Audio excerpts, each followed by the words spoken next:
Hello, this is Righty Jim. For Kipper, we've prepared a series of videos for the California ballot propositions, which are 12 this year. The general election is on November 3rd, and it's your civic responsibility to vote, as we've covered in the previous videos, or you don't have a right to complain. This video will cover Propositions 14 through 17. Proposition 14 authorizes Bond's Continuing Stem Cell Research Initiative. Authorizes $5.9 billion in state bonds for stem cell and other medical research, including training, research facility construction, administrative costs. Dedicates $1.5 billion of that for brain-related diseases. Appropriates the general fund for repayment.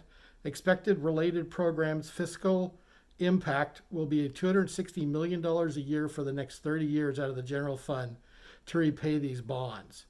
Now, what is our opinion on this?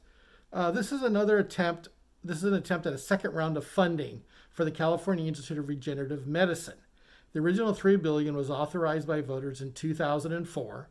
It's a great idea. You can't argue with the ideas of working on stem cell research to help medical breakthroughs. The problem is this is something that should be done by private foundations, not the state government, especially a state government that has $500 billion shortfall on its public pension liabilities. The organization needs to go out and find private donors, grants, contributions to fund their continuing work. I'm sure there's plenty of pharmaceutical companies that would work with them on groundbreaking technologies that they've developed. So at this point, we're recommending a no vote on Prop 14. The state can't afford any more bonds at this time. Proposition 15. This is a repeal of Proposition 13 for commercial property. Taxes such properties based on current market value instead of purchase price. Fiscal impact will be increased property taxes on commercial properties for more than $3 million, contributing between $6.5 and $11.5 billion a year in new funding and taxes to local governments and schools.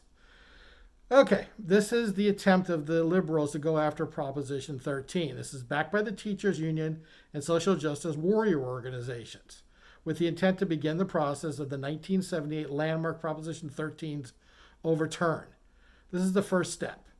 It will remove the Proposition 13 protections on commercial property. If it's passed, it would be the largest single tax increase in California history, with raising, as we say, approximately $11 billion annually. Ever since Prop 13 was passed back in '78 to stop the rapid rise of property taxes, teachers unions have felt the money was stolen from them and have fought to reclaim it.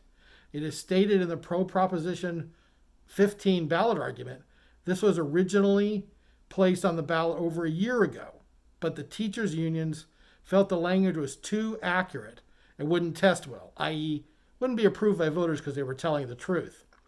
Therefore, it was pulled off the ballot, and they teamed up with some social justice warrior organizations to create language that would be deemed to be more family-friendly and pro-school. The devil is in the details, and the details will lead to a rational voter to vote no on Proposition 15. That is our recommendation. Proposition 16 allows diversity as a factor in public employment, permits government decision-making policies to consider race, sex, color, ethnicity, or national origin in order to address diversity by repealing constitutional provisions prohibiting such policies. There's no direct fiscal impact on the state or local entities.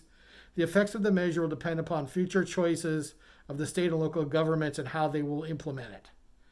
Okay, this was placed on the ballot by the virtue signaling California state legislature, controlled by the Democrats.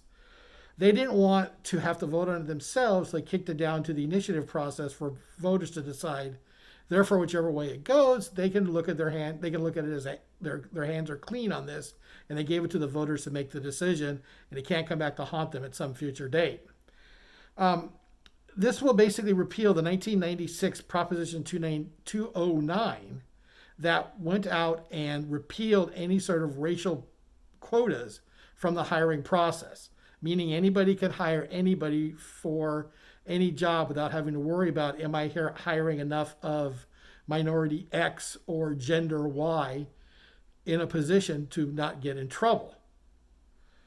To be clear, Proposition 16 doesn't actually set quotas to any specific level. The language is somewhat confusing, and even the ballot proposition statement says that it's unclear what the effects will be because there isn't really anything on it. It's just kind of a virtue signaling proposition that makes everybody feel good about, oh, we're going to require people to consider race and gender and ethnicity in hiring decisions. Government is already ambiguous enough in its hiring process. We recommend a no vote, as this is just going to make it more confusing and more complicated. All right, Proposition 17 restores the right to vote after the completion of a prison term. Restoring voting rights upon completion of prison term, persons who have been disqualified from voting while serving a prison term. There is no fiscal impact other than what it would cost to re-register these people and put them back on the voting rolls. Now, this is placed on the ballot again by the California legislature, controlled by Democrats. The amendment would restore the voting rights for ex-felons, even for those who are still on parole. So technically meaning they haven't really finished serving their debt to society, but this would give them back the right to vote. Even if you committed a heinous crime, including murder. Almost every state in the union right now bars felons from voting. This is not a complete solution because it doesn't take into effect what the victims of the crimes have encountered, nor if they've committed murder, that person is no longer able to vote, period, because they have been killed. So this doesn't really help restore the process. Yes, we want to work those members of the felon community back into society, but this is not the right way to do it. This is an incomplete solution, needs to be looked at. Maybe if it was a situation where, say, 5 or 10 years after you completed your prison term and parole, and you'd kept your nose clean, and you'd been a good member of society, then you could appeal to have your voting rights reinstated. Something like that is something that we could get behind. But currently, this proposition is not it, and we recommend a no vote on Proposition 17. All right, everybody, thank you. The rest of the videos will be up shortly for the rest of the propositions. Have a good day, and get out there and vote on November 3rd.